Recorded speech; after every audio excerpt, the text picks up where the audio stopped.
बिस्मिल्लाहिर्रहमानिर्रहीम अस्सलातु वस्सलामु अलैका या रसूल अल्लाह व अला आलिका व सहाबिका या नबी अल्लाह। मोहतरम नाजरीन, अस्सलामु अलैकुम।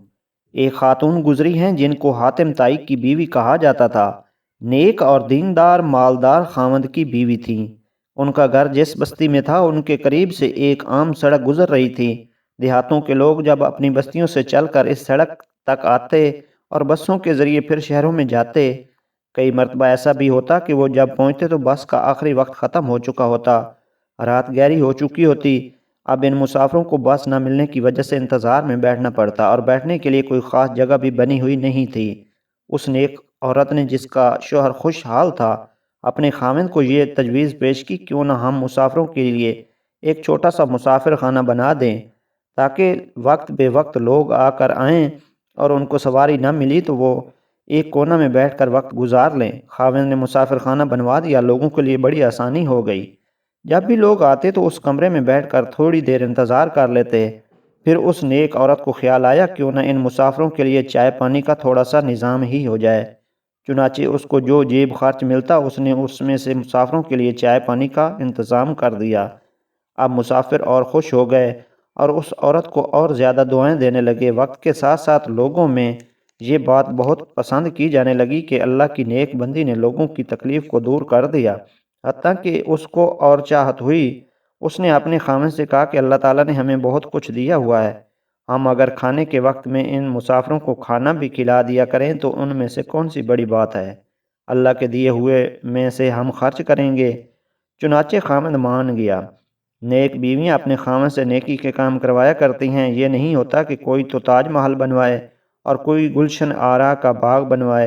ये तो बेवकूफ़ी की बातें हैं कि दुनिया की चीज़ें बनवा लें। यह क्या यादगार हुई। यादगार तो वो थी जो ज़ुबैदा खातून ने छोड़ी, कि जिनकी नहर से लाखों इंसानों ने पानी पिया और अपने नामा अमल में उसका अजर लिखा गई। तो नेक बीवियाँ अपने खामिदों से हमेशा नेक काम में खर्च करवाती हैं। चुनाचे शोहर ने मुसाफिरों के लिए खाने का इंतज़ाम भी कर दिया।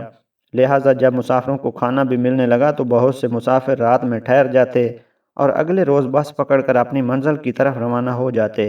यहाँ तक कि वो 150 मुसाफिर रहने लग गए। खाना पकता, लोग खाते, उसके लिए दुआएं करते। अब कुछ लोग ज़रूरत से ज़्यादा खैरखा भी होते हैं, जो खैरखाई के रंग में बदखाही कर रहे होते हैं, दोस्ती के रंग में दुश्मनी कर रहे होते हैं। चुनाचे ऐसे आदमियों में से एक दो ने उसके खामन से बात की कि जी तुम्हारी बीवी तो फजूल खर्च है, 150 बंदों का खाना रोज़ पक रहा है। ये फारिग किस्म के लोग, निखट्टू और नालायक किस्म के लोग, निखट्टू और नालायक किस्म के लोग यहाँ पर पड़े रहते हैं, खाते रहते हैं। तुम्हें अपने माल का बिल्कुल एहसास ही नहीं। ये तो तुम्हें डिबो कर रख देगी। उन्होंने ऐसी बातें कहीं कि खामिद ने कहा, अच्छा हम इनको चाय पानी तो देंगे, अलबत्ता खाना देना बंद कर देते हैं। चुनाचे खाना बंद कर दिया गया। जब औरत को पता चला तो उस औरत के दिल पर तो सदमा गुजरा, मगर औरत समझदार थी। वो जानती थी कि मौका पर कही हुई बात सोने की डलियों की मानंद होती है, इसलिए मुझे अपने खामद से उलझना नहीं, मौका पर बात करनी है, ताकि मैं अपने खामद से बात कहूँ और मेरे खामद को बात समझ में आ जाए। चुनाचे 2-4 दिन वो खामोश रही। एक दिन वो खामोश बैठी थी। खामद ने पूछा, क्या मामला है, खामोश क्यों बैठी हो? कहने लगी, बहुत दिन हो गए घर में बैठे हुए, सोचती हूँ कि हम ज़रा अपनी ज़मीनों पर चलें, जहाँ कुआं है, ट्यूबवेल है, बाग है। कहने लगा, बहुत अच्छा, मैं तुम्हें ले चलता हूँ। चुनाचे खामद अपनी बीवी को लेकर अपनी ज़मीनों पर आ गया, जहाँ बाग था, फल फूल थे, वहाँ ट्यूबवेल भी लगा हुआ था। चुनाचे वो औरत पहले तो थोड़ी देर फूलों में बाग में घूमती रही, फिर फूल तोड़ती रही, फिर आखिर में आकर ये कुएं के करीब बैठ गई और कुएं के अंदर देखना शुरू कर दिया। खामिद समझा कि वैसे ही कुएं की आवाज़ सुन रही है, पानी निकलता हुआ देख रही है। काफ़ी देर जब हो गई तो खामिद ने कहा कि नेक वक्त, चलो घर चलते हैं। कहने लगी, हाँ बस अभी चलते हैं, और बैठी रही। कुछ देर बाद उसने फिर कहा कि चलो घर चलते हैं। कहने लगी, हाँ बस अभी चलते हैं, और फिर बैठी रही। तीसरी मरतबा उसने फिर कहा कि हमें देर हो रही है, हमें बहुत से काम समेटने हैं, चलो घर चलते हैं। कहने लगी, जी हाँ चलते हैं, और कुएं में देखते रहे। इस पर खामिद करीब आया और कहा, क्या बात है, तुम कुएं में क्या देख रही हो? तब उस औरत ने कहा, मैं देख रही हूँ कि जितने डोल कुएं में से जा रहे हैं, सब के सब कुएं से भरकर वापस आ रहे हैं, लेकिन पानी जैसा था वैसा ही है, ख़त्म नहीं हो रहा। इस पर खामिद मुस्कुराया, कहने लगी, अल्लाह की बंदी, मुझे कुएं का पानी भी कभी कम हुआ है? یہ تو سارا دن اور ساری رات اگر نکلتا رہے، ڈول بھر بھر کر آتے رہیں، تب بھی کم نہیں ہوگا۔ اللہ تعالیٰ نیچے سے اور بھیجتے رہتے ہیں۔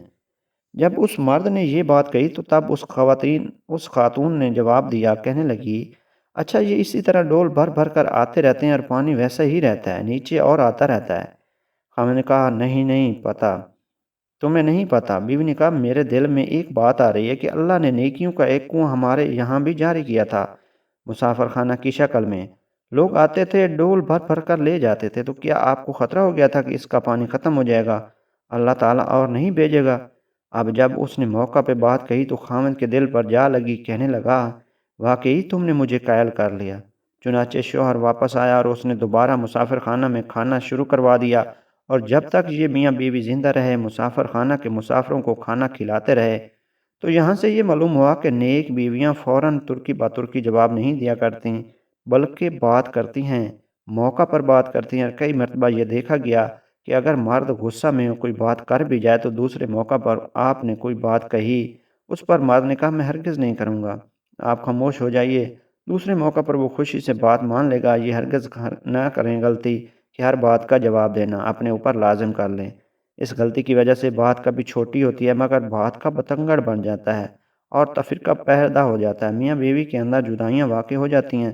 تو اس لیے عقل مند عورت پہلے تولے گی پھر بولے گی، اسی لیے اسے پتہ ہے کہ اگر میں موقع پر بات کہوں گی تو اس بات کا نتیجہ اچھا نکلے گا۔ ناظرین کرام، یہاں آپ کو ایک دنیا کی عجیب مثال بھی سمجھاتے چلیں، آپ کو ایک مشہور واقعہ سناتے چلیں۔ امام غزالی رحمۃ اللہ علیہ نے یہ بات بڑے اچھے انداز میں سمجھائی ہے۔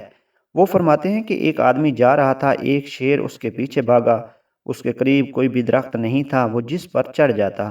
اسے ایک کنواں نظر آیا، اس نے سوچا، میں کنویں میں چھلانگ لگا دیتا ہوں، جب شیر چلا جائے گا تو میں کنویں سے باہر آ جاؤں گا۔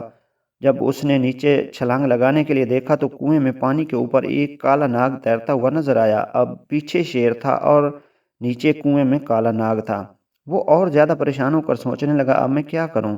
اسے کنویں کی دیوار پر کچھ گھاس اگی ہوئی نظر آئی۔ اس نے سوچا، اس میں گھاس کو پکڑ کر لٹک جاتا ہوں، نہ اوپر رہوں گا کہ شیر کھائے اور نیچے نہ ہوں گا، سانپ نہیں ڈسے گا، میں درمیان میں لٹک جاتا ہوں، جب شیر چلا جائے گا تو میں باہر نکل آؤں گا۔ تھوڑی دیر کے بعد اس نے دیکھا کہ ایک کالا اور سفید چوہا دونوں اسی گھاس کو کاٹ رہے ہیں جس گھاس کو پکڑ کر وہ لٹک رہا تھا۔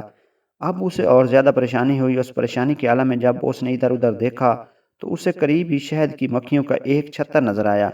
اس پر مکھیاں تو نہیں تھیں مگر وہ شہد سے بھرا ہوا تھا۔ یہ چھتا دیکھ کر اسے خیال آیا کہ ذرا دیکھوں تو صحیح اس میں کیسا شہد ہے۔ چنانچہ اس نے ایک ہاتھ سے گھاس کو پکڑ کر دوسرے ہاتھ کی انگلی پر جب شہد لگا کر چکھا تو اسے بڑا مزہ آیا۔ جب اسے چاٹنے میں مشغول ہو گیا، نہ اسے شیر یاد رہا، نہ ناگ یاد رہا اور نہ ہی اسے چوہے یاد رہے۔ سوچیں اس کا انجام کیا ہوا ہوگا۔ اے دوست، تیری مثال اس انسان کی سی ہے، ملک الموت شیر کی مانند تیرے پیچھے لگا ہوا ہے، قبر کا عذاب اس سانپ کی صورت میں تیرے انتظار میں ہے، کالا اور سفید چوہا یہ تیری زندگی کے دن اور رات ہیں، گھاس تیری زندگی ہے جسے چوہے کاٹ رہے ہیں، اور یہ جو شہد کا چھتا دنیا کی لذتیں ہیں ان سے لطف اندوز میں تو لگا ہوا ہے، تجھے کچھ یاد نہیں۔ سوچ کہ تیرا انجام کیا ہوگا۔ واقعی بات یہی ہے کہ انسان دنیا کی لذتوں میں پھنس کر اپنے رب کو ناراض کر لیتا ہے۔ کوئی کھانے پینے کی لذتوں میں پھنسا ہوا ہے اور کوئی اچھے عہدے اور شہرت کی لذت میں پھنسا ہوا ہے۔ یہی لذتیں انسان کو آخرت سے غافل کر دیتی ہیں۔